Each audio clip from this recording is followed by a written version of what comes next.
the nesting of loops, one loop inside the other. Can you see that for loop is here? Inside this for loop there is another for loop, one loop inside another. Here in this program I have to explain two things. I have to explain how the nesting of the loop is done. Secondly, I want to tell you to display the prime numbers between 1 and 100.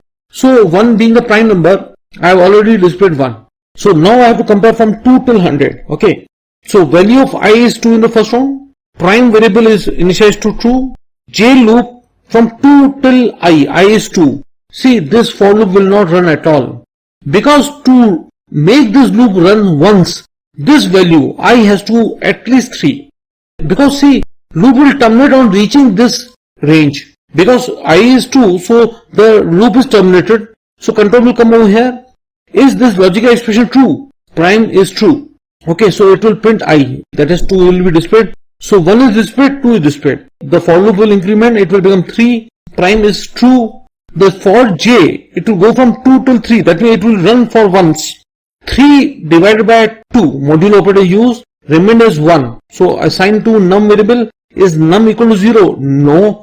So j will terminate. J has to go up till 2 only, less than 3 only. So it will come over here.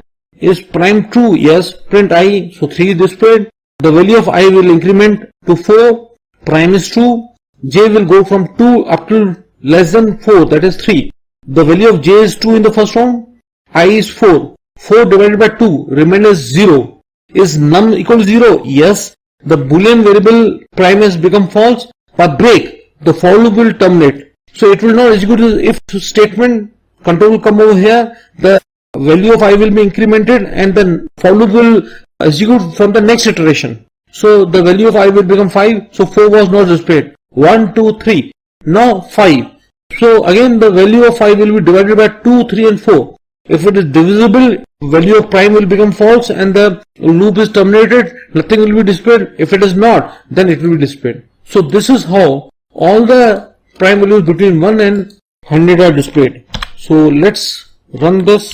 I am running it and can you see it? See, these are the values 1, 2, 3, 5 up till 100.